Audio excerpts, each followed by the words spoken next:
कि मेहमान नवाजी का कोई जवाब नहीं है। अनेकों प्रश्न ऐसे हैं जो दोहराए नहीं जाते, बहुत उत्तर भी ऐसे हैं जो बतलाए नहीं जाते। मेरी ख्वाहिश है तुमको चांद तारे तोड़ कर दे दूं, मगर चादर से बाहर पांव फैलाए नहीं जाते, मगर चादर से बाहर पांव फैलाए नहीं जाते। और यही सब सोच करके ही दिल में जगह देना, आप तो पूरा सीट फैला रहे हो। मेहमान लौटाए नहीं जाते। तो हम आपके मेहमान हैं, लेकिन मैं जानता हूं कि आपने जिस मोहब्बतों से सुना है, मुझे हुक्म दिया गया है कि मैं एक नज्म सुना दूं। अब वो शायर पीछा नहीं छोड़ता है। यहाँ मदरसा बोर्ड के चेयरमैन साहब बैठे हैं। एक काम खास तौर से अक़लियत के साथी यहाँ पे हैं, तो मैं उसका जिक्र जरूर करना चाहूंगा। मदरसा पैरा टीचर्स की एक बड़ी डिमांड थी पिछले 3-4 सालों से नियमितीकरण की, और उसके लिए मैंने मुसलसल राहुल जी से भी बात की, मुख्यमंत्री जी से भी बात की, वेणुगोपाल जी से भी बात की। और मुझे खुशी है यहां मदरसा बोर्ड के चेयरमैन एमडी चौबदार साहब बैठे हैं, और वो जो ऐतिहासिक फैसला था जिसका इंतजार था वो पूरा हुआ। और राजस्थान में हजारों मदरसा पैरा टीचर्स जो थे उनको नियमित करने के लिए नोटिफिकेशन भी कर दिया। तो एक बार जोरदार ताली माननीय मुख्यमंत्री जी के लिए और इस सरकार के लिए। मुझे कहा गया है मैं चौकीदार वाली कविता सुना दूं। मैं जानता हूं नहीं सुनाऊंगा तो आप लोग वापस सही से जाने नहीं देंगे, तो सुनाना ही पड़ेगा। वो नारा आपको याद ही होगा, भाइयों बहनों मुझे इस देश के खजाने की चाबी सौंप दो, मैं चौकीदार हूं, देश का खजाना लुटने नहीं दूंगा। ये नारा आपने खूब सुना था ना। आजकल नहीं लगाते वो ये नारा, लेकिन एक समय लगातार लगाया करते थे। अब तो उनका दूसरा काम है। अब तो आजकल वो नई स्कीमें लेके आते हैं। कभी कहते हैं हम नाम बदल देंगे, कभी भारत को इंडिया, इंडिया को भारत। हालांकि डॉक्टर बाबा साहब अंबेडकर ने जो कह दिया संविधान सभा की अगुवाई करते हुए कि इंडिया दैट इज भारत, वो अंतिम सत्य है। लेकिन इस सरकार को फिर भी कुछ ना कुछ करने की पड़ी है। रेलगाड़ियों से पानी टपक रहा है, चलती हुई रेलगाड़ियों से पानी टपक रहा है, लेकिन सरकार को नाम बदलने की पड़ी है। जो सरकार अपना चलाया हुआ 2000 का नोट 7 साल नहीं चला सकी, वो हमसे 70 साल का जवाब मांगती है।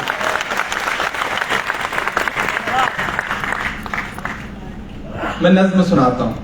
कहां सोया है चौकीदार, कहां सोया है चौकीदार, कहां सोया है चौकीदार, कहां सोया है चौकीदार।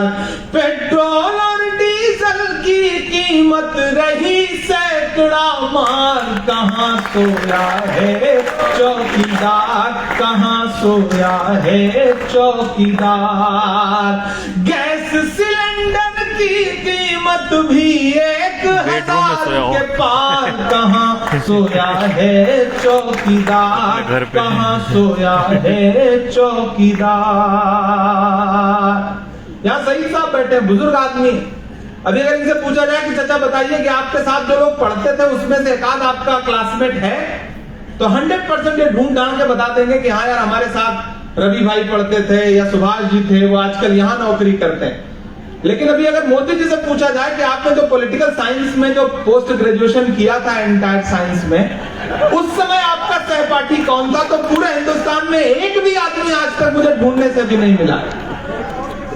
अच्छा, अभी अगर आप चौबदार साहब से पूछिए कि आपका कारोबार क्या है, तो ये अपना कारोबार बता देंगे और ये भी बताएंगे कि हमारे कस्टमर कौन कौन है। लेकिन अभी नरेंद्र मोदी जी से पूछा जाए कि वडनगर में जो आपने चाय बेची थी उसको पिया किसने था, तो पूरे भारत में एक आदमी नहीं मिलेगा जो ये कहते कि हमने खरीद कर दिया था। नहीं मिले लोग मुझे। मैंने बहुत ढूंढा, मैं बड़ा रिसर्च कर रहा था इस पर, नहीं मिले लोग। तब मुझे लगा कि फिर मुझे ये मिसरे पढ़ने चाहिए। कहां सोया है चौकीदार, कहां सोया है चौकीदार। शायर को थोड़ी आजादी रहती है, कवि को थोड़ी आजादी होती है। वो बात कह सकता है कि चाय बेचने वाला पूरा भारत बेच रहा है। ऐसे काम नहीं चलेगा, थोड़ा सा और लगना चाहिए। अभी 3 ही दिन तो पहले आके गए हैं ना, तो लगना चाहिए कि हाँ वो आए थे। और फिर उसके बाद हम आए थे कि चाय बेचने वाला पूरा भारत बेच रहा है, इसी काम में हासिल उसे महारत बेच रहा है। रेल बिक गई, तेल बिक गया, बिका हवाई अड्डा। और अगली जो पंक्तियां है ना, वो भूल जाइएगा कि मैं माइक पे कोई सांसद खड़ा था, बस ये याद रखिएगा एक शायर खड़ा था कि रेल बिक गई, तेल बिक गया, बिका हवाई अड्डा, सब कुछ बिकता देख के खुश हैं अपने जेपी नड्डा।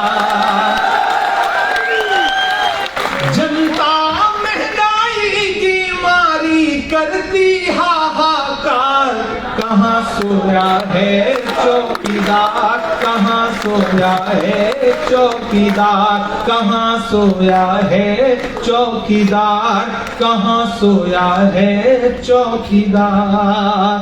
बहुत शुक्रिया, बहुत धन्यवाद आप सारे लोगों का।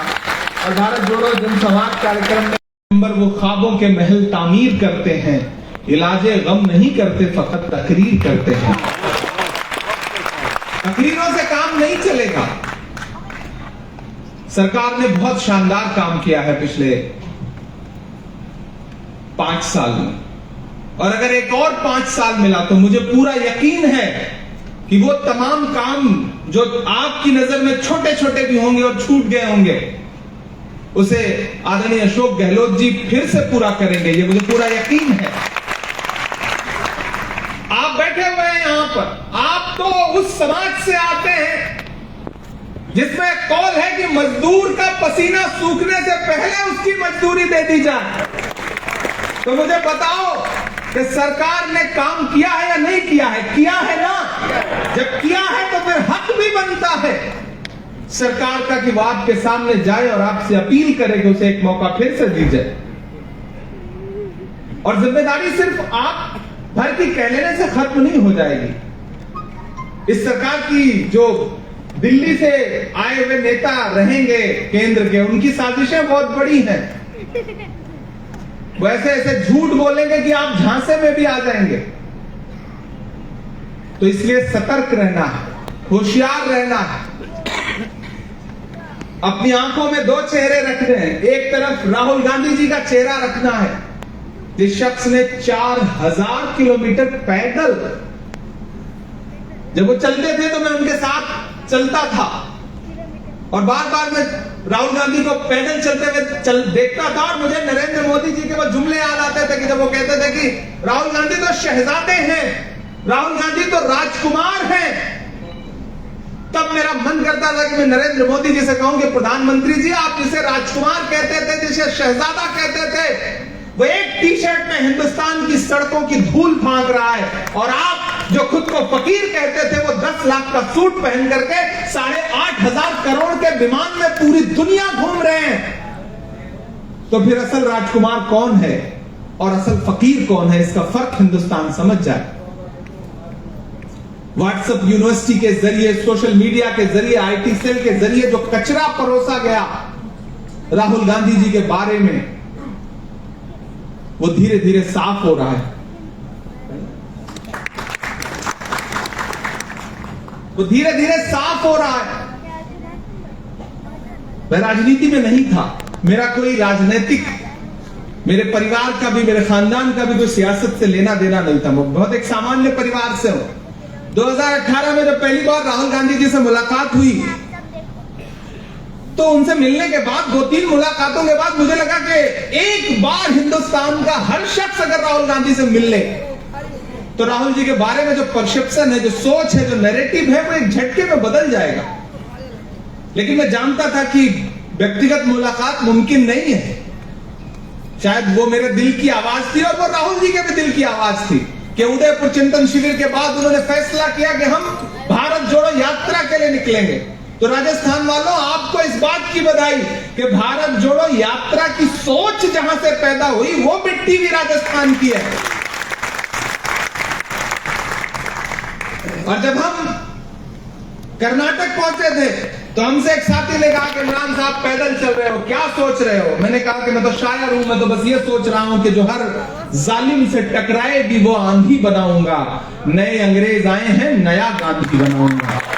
मैं तो ये सोच के चल रहा हूं उस शख्स के पीछे।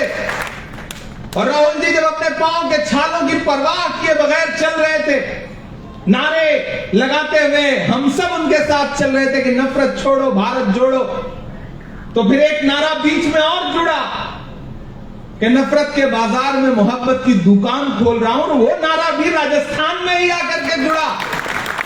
तो राजस्थान वालों, आपका बड़ा एहसान है इस यात्रा पर। आप इस यात्रा को खूबसूरत बनाने वाले और इस यात्रा का डिजाइन तैयार करने वाले लोग हैं। इसलिए मैं आपके बीच में खड़ा होकर के आपसे यह कह रहा हूं कि इस इलेक्शन में सिर्फ वोट देने भर की जिम्मेदारी आपको नहीं समझना है। आपको अशोक गहलोत बनना है, आपको राहुल गांधी बनना है। उस सोच के साथ इस इलेक्शन में जाना है। आपको इमरान प्रतापगढ़ी बनना है, इस सोच के साथ इस इलेक्शन में जाना है, क्योंकि आपने अपना स्टेट जितनी ताकत के साथ इसे वापस सरकार लाए, उतना ही दिल्ली में बैठी हुई हुकूमत कमजोर होगी।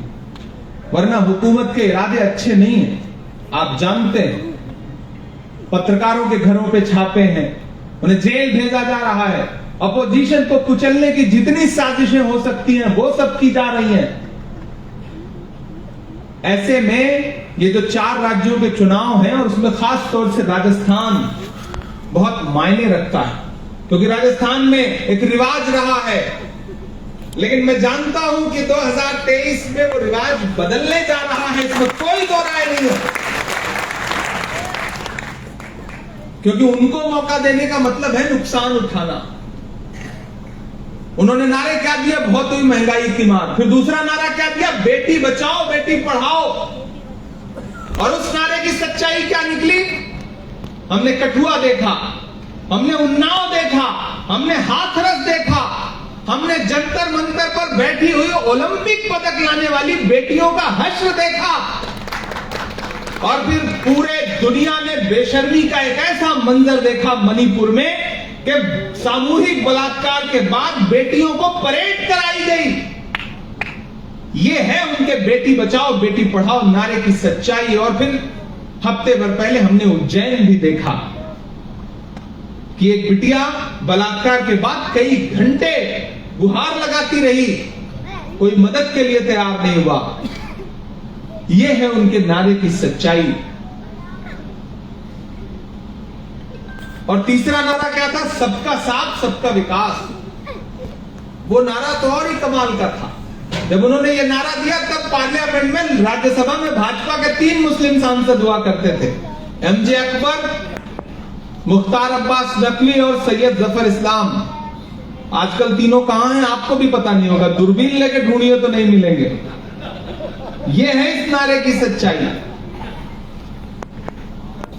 इस नारे की सच्चाई यह है कि 15 अगस्त को लाल किले की प्राचीर पर खड़े होकर के प्रधानमंत्री जी ने महिला सुरक्षा और महिला सशक्तिकरण पर भाषण दिया, और अगले 2.5 घंटे बाद गुजरात में बिल्किस के बलात्कारी न सिर्फ रिहा किए गए बल्कि उन्हें मालाएं पहनाई गई। यह है उनके नारे की सच्चाई। इसलिए आपको जिंदा दिली के साथ, हां इसमें कोई दो राय नहीं, कि अपने हक के लिए लड़ना, आवाज उठानी। मिराज साहब का एक शेर है कि जिंदा रहना है तो हर सांस हुकूमत से न मांग, असल मुंसिफ है खुदा रहम अदालत से न मांग। जिंदगी भीख अगर है तो न मिलना बेहतर, और अगर हक है तो फिर इतनी शराफत से न मांग। अपने हक के लिए बोलिए, आवाज उठाइए। सरकार आपकी सुनेगी, नहीं सुनेगी तो हम लोग हैं लड़ने के लिए, लड़ेंगे आपके लिए, अपनी सरकार से भी लड़ेंगे। लेकिन आपको भरोसा करके साथ तो खड़ा होना पड़ेगा। एक बार फिर से सरकार ले आइए, और आप सरकार लाएंगे तो हम इलेक्शन अनाउंस होने से पहले भी आपसे संवाद करने आए हैं, और वादा करते हैं कि सरकार बनने के बाद भी आपसे संवाद करने आएंगे। पहली बार आए हैं लेकिन आखिरी बार नहीं आए हैं, बार बार आएंगे। आप बुलाएंगे तो जरूर आएंगे। मैं तो बहुत दिन से इंतजार कर रहा था कि दानिश फौजदार साहब बुलाएं, लेकिन बुलाते ही नहीं थे। तो इस बार मैंने कहा भाई अब बुला ही लीजिए, वरना हम जबरदस्ती आ जाएंगे। आखिरकार उन्होंने बुलाया। अच्छा लगा आप सबसे गुफ्तगू करके, बहुत सारी बातें करनी है और भी। मेरा ख्याल है कि इलेक्शन के दौरान आऊंगा तब भी आपसे बहुत सारी गुफ्तगू होगी। बस आपसे इतना कहना है कि आप जोधपुर शहर के तमाम मोतबर और मुअज्जिज लोग हैं, गुजारिश है कि अपनी जमीन अब वहां नहीं जाएंगे, अब जाएंगे तो प्रधानमंत्री आवास में जाएंगे।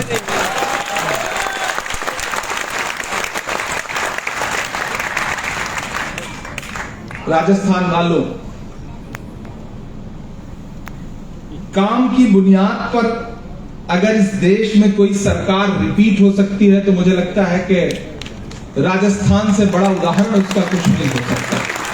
मैं बहुत छोटी सी बात आपको बहुत छोटा सा उदाहरण देता हूं।